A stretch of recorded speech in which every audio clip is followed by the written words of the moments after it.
अब आपको test tube B के अंदर रखना है आपको। This is test tube A, this is test tube B. इसे थ्रेड से बांध करके आपको एक आयरन का जो नेल है उसमें हैंग कर देना है, ठीक है, for 20 minutes. This is iron nail, 20 minute आपको इसके अंदर हैंग करना है। कनेक्टेड में आपको ये बोला गया है। फिर करना है after 20 minutes take out the iron nails of the copper sulphate solution, compare the intensity of blue colour of copper sulphate solution in the test tubes A and B. Also compare the color of iron nails dipped in the copper sulfate solution with one kept aside. देखिए आपको क्या बोला गया है। जैसे आप देखने को कॉपर सल्फेट सॉल्यूशन जो पहले था बिना कुछ डाले तो ये है। दूसरा क्या है, आयरन नेल को डाल करके क्या चेंज आएगा। तो अब क्या करना है, कॉपर सल्फेट के अंदर आपने आयरन डाल दिया ना, सेकेंड रिएक्शन के अंदर चेंज तो इसमें देखना पड़ेगा। आपने कॉपर सल्फेट के अंदर आयरन को डाल दिया है, दैट मींस Fe को डाल दिया आपने। आयरन का सिंबल क्या होता है, Fe। तो मैंने क्या कहा था कि on the basis of reactivity series iron is more reactive than copper. तो क्या करेगा, आयरन कॉपर को डिस्प्लेस कर देगा उसके सॉल्यूशन में से। तो क्या बनेगा, इसने इसको रिप्लेस कर दिया है तो क्या बन जाएगा, यहाँ पर FeSO4 आ जाएगा और कॉपर बाहर निकल जाएगा। तो ये रिएक्शन होगी और हम क्या देखेंगे कुछ देर के बाद कि reaction has to proceed over. और क्या देखें, इसका कलर जो हल्का सा ब्राउनिश हो जाएगा, क्योंकि आपको पता है कि जो रस्टिंग होती है, जो आयरन होता है वो कुछ टाइम पानी में या किसी में रहने के बाद हल्का सा ब्राउनिश कलर देना शुरू कर देता है।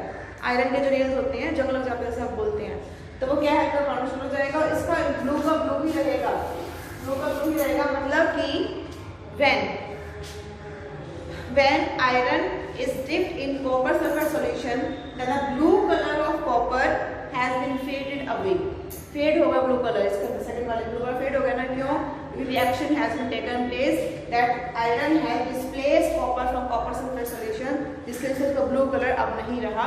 जो कि पहले आप देख सकते हो उसमें पहले वाले में होगा ही नहीं, उसमें कुछ डाला ही नहीं हमने और इसमें डाल दिया, रिएक्शन हो गई और ब्लू कलर चेंज हो गया, क्या था, हल्का ब्राउनिश सा कलर आ गया। तो यहाँ पे रिएक्शन की वजह से वाला काम हुआ है, इसे हम क्या बोलते हैं, डिस्प्लेसमेंट रिएक्शन। क्लियर। तो इसी बेस पर एक तो ये रिएक्शन हो गई आपकी। और देखिए ऐसे हमारे पास बहुत सी रिएक्शन दे रखी हैं। Now we have come on page number 11 पे आ चुके हैं हम। तो आप नेक्स्ट कॉपर सल्फेट में लिखी दी है, प्लस इसे स्टेट लिखते हैं आयरन एक सॉलिड होता है ना, आप सब लिख रहे हैं सॉलिड, ये लिक्विड नहीं एक्वस स्टेट है कि आपने क्या करना है, सल्फेट एक सॉल्यूशन ना रखा है। सॉल्यूशन कैसा होता है, एक्वस होता है। ये भी एक्वस हो गया है और ये कैसा हो गया, सॉलिड हो गया। और बैलेंस तो है क्योंकि आयरन 1 सल्फेट इकट्ठा है यहाँ पर, सल्फेट इकट्ठा है यहाँ पर, कॉपर यहाँ पे हो गया, कॉपर यहाँ पे हो गया। This is a balanced equation also. साथ में बैलेंसिंग करते हो, साथ साथ इसी नंबरिंग चेंज करते रहो और इसको स्टेट लिखते रहो। आगे देखो क्या लिखा हुआ है,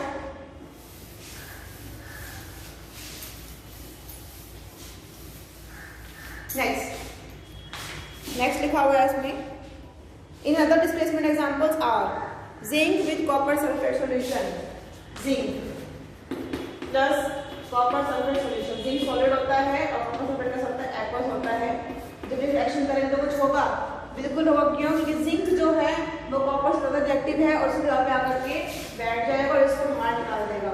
तो क्या आएगा, ZnSO4 एक्वस बन जाएगा सॉल्यूशन और कॉपर बाहर निकल जाएगा एज अ सॉलिड।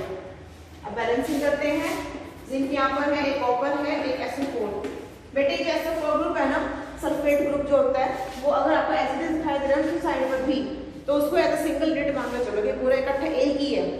अब इसको कोई वोल्ट वगैरह कुछ ऐसा है नहीं, तो ये सिंपल एक ही है, तो सिंपल यहाँ पे लिख देंगे AB1 और यहाँ पे देखिए zinc copper SO4 sulphate group. तो यहाँ पे देखिए बेटे जिंक 1 सल्फेट पर इकट्ठा है ना, कोई 1 2 से लिखा नहीं हुआ, तो ये भी 1 और ये भी 1, यानी इसका बैलेंस इक्वेशन ऑल्सो बस आपने कर दिया है। इसके नाम भी आपने इनकी फिजिकल स्टेट बता दी। फिजिकल स्टेट मतलब कि सॉलिड है, लिक्विड है, गैस है, कैसा है। क्लियर, ये हो गया। नेक्स्ट देखिए, other example is Pb plus CuCl2, Pb plus CuCl2। अब ऐसे हो जाए, आपको क्लोराइड आयन दे रखा है Cl नेगेटिव वाला, अब देखो फिर से लेड आ गया, ये क्या है आपके पास, लेड, और ये क्या है, कॉपर क्लोराइड। Cu है ना, ये कॉपर और Cl है ना, ये क्लोराइड। जब ये एनाइन जब जुड़ जाते हैं ना, तो वो क्लोरीन की जगह क्लोराइड बना देते हैं, कंपाउंड बन जाते हैं। तो फिर से देखो बेटे, लेड जो है वो ज्यादा रिएक्टिव है कंपेयर टू कॉपर, ये जो डिस्प्लेस कर रहा है कॉपर बाहर, क्या आ जाएगा, PbCl2 plus your copper. Clear, क्यों, क्योंकि से बना कैसे ये Pb +2 होता है और क्लोरीन पे 1 नेगेटिव होता है and they will criss cross each other you will get that PbCl। तो यहाँ का 1 तो मिलते नहीं है ना, तो PbCl जो बन जाएगा यहाँ तो बना हो गया।